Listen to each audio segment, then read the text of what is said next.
Kalau begitu, itu hanya karena takut kamu anti pencuri akan disergap. Lelucon, apakah serangan diam-diam datang lebih dulu dari surga? Atau apakah kamu meminta alam kaisar yang kuat untuk menyelinap menyerang junior Ranah Daohua, yang dipukuli dan tidak mengakuinya, dan mengatakan kita memiliki penyergapan? Bahkan jika kita memiliki penyergapan, kita tidak dapat membantu orang itu jika dia tidak mengambil tindakan. Selanjutnya, apa yang Anda katakan kepada sekelompok sesama Tao sekarang?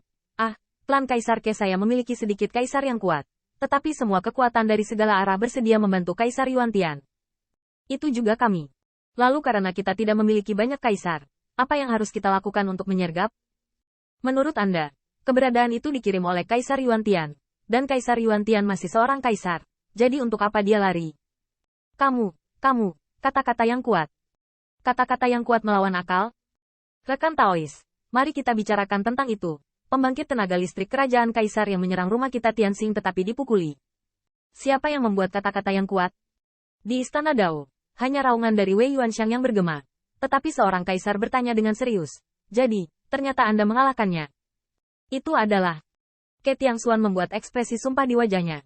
Apakah Kaisar Yuantian tidak tahu bahwa Kaisar Yue Kong telah mencerahkan buku perubahan? Seberapa kuat buku perubahan itu? Karena semuanya terbuka. Orang itu tidak bisa melarikan diri jika dia tidak lari. Kemudian lagi, itu sebabnya saya tidak menyelesaikan rekening dengan Kaisar Yuantian. Karena ini adalah hal yang baik. Kaisar Yuantian mengundang seorang senior untuk datang dan membuat nama untuk keluarga kami Tianxing. Ini adalah hal yang baik. Saya harus berterima kasih kepada Kaisar Yuantian. Tidak, Kaisar Jingtian melakukan hal yang baik beberapa hari yang lalu dan mengirim kembali orang-orang kecil yang hilang di Istana Surgawi. Setelah meninggalkan beberapa kata ini, Ke Tiangxuan berbalik dan pergi, hanya menyisakan Kaisar untuk membayangkan bulan purnama dan malam. Oleh karena itu, setelah beberapa hari pembuatan bir, Qin Yichen mendengar desas-desus bahwa dia bersekongkol oleh pembangkit tenaga listrik kerajaan Kaisar dan hampir terbunuh. Berkat pelindung iblis Yue Kong, dia memulihkan kehidupan. Secara bertahap, dia dan Demon Yue Kong bekerja sama untuk mengalahkan Kaisar yang kuat.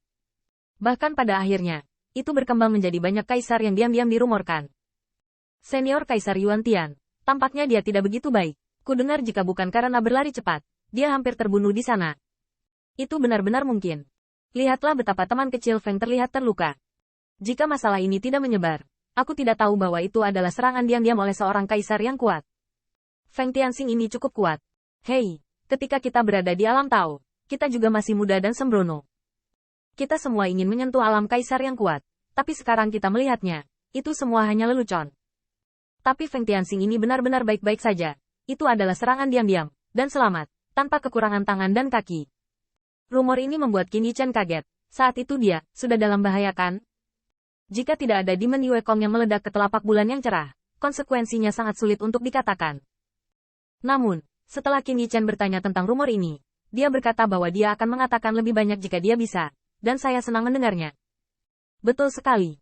Untungnya, pembangkit tenaga listrik kerajaan Kaisar berlari cepat.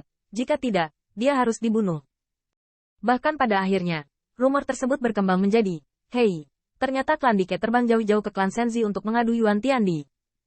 Ya, jika tidak ada susunan teleportasi, siapa yang akan membuang waktu 3 bulan di jalan? Untuk jebakan sederhana seperti itu, Kaisar Yuan Tian benar-benar terpikat. Kaisar Yuan Tian tidak bodoh, dia hanya ingin membunuh Feng Tianxing. Seorang kaisar surgawi.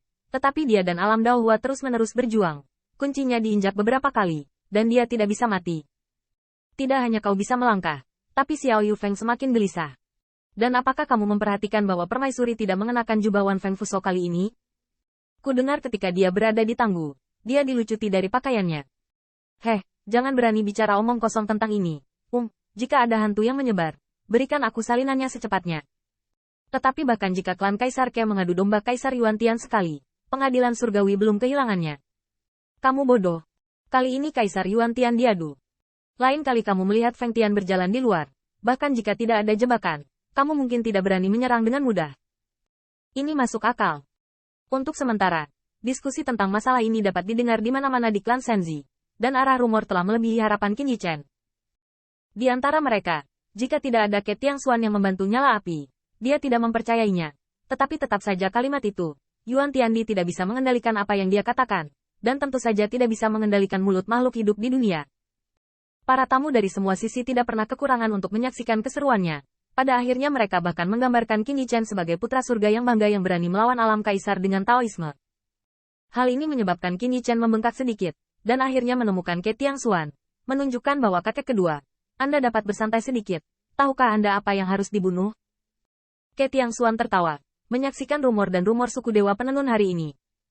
Dan ketika masalah ini sampai ke telinga Kaisar Yuan Tian, rumor itu telah menjadi versi Qin Yichen dan Yao Yue Kong yang melawan kakak laki-lakinya. Kaisar Yuan Tian pergi ke klan berhala pada saat itu, dan ketika dia mengetahui hal ini, dia sudah selangkah lebih lambat, dan dia sangat marah. Apakah anti pencuri ini masih punya wajah? Tanda seru. Apa kebenarannya? Saya telah melihat saudara saya berevolusi. Jika bukan karena wawasan Yao Yue Kong tentang buku perubahan, pencuri itu pasti sudah lama mati. Namun, ketika Kaisar Yuan Tian sangat marah, dia menemukan bahwa dia tidak ada hubungannya.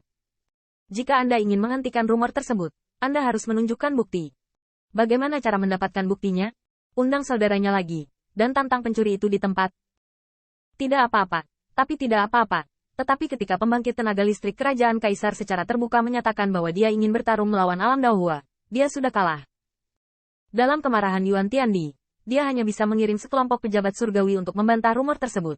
Tetapi alasan mengapa rumor menjadi semakin sengit adalah karena Qin Yichen menempati fakta bahwa dia masih hidup di bawah serangan diam-diam oleh seorang yang kuat. Kaisar. Dengan ini saja, Qin Yichen tidak terkalahkan di antara kerumunan. Menurutku, Kaisar Yuan Tian takut dia akan segera berakhir. Ya, Feng Tianxing membawa putra Baize untuk membantu, dan paku kepunahan Kaisar Ke telah diatasi. Kudengar selama Kaisar Ke berhasil menjadi kaisar, gurunya akan maju untuk mendukung perjuangan kaisar. Dengan bakat Ke Yutian, ditambah dengan bimbingan putra Baize, masalah menjadi seorang kaisar tidaklah besar. Keberadaan berani mendukung Ke Yutian, memikirkannya, dia bisa bersaing dengan Tuan Kaisar Yuan Tian. Jadi, perjuangan kaisar hanya akan menjadi semakin hidup, tetapi sangat disayangkan bahwa Tuan Yuan Tiandi tidak terkalahkan, tetapi Yuan Tiandi hanyalah salah satu muridnya. Siapa Kaisar Langit adalah masalah sepele bagi mereka yang ada, tapi Kaisar Langit dapat direduksi menjadi anak yang ditinggalkan. Desas-desus semakin gencar, dan pada akhirnya Yuan Tiandi bahkan terjun ke dalam keraguan diri. Mungkinkah Anda benar-benar mendung? Meskipun wadah pemikirnya sendiri dijamin oleh kepala item, alasan mengapa pisau pencuri memilih untuk terbang jauh-jauh ke klan Senzi adalah untuk dunia dua orang dengan Ke Wenxing. Namun, dunia dua orang sepertinya tidak menundanya.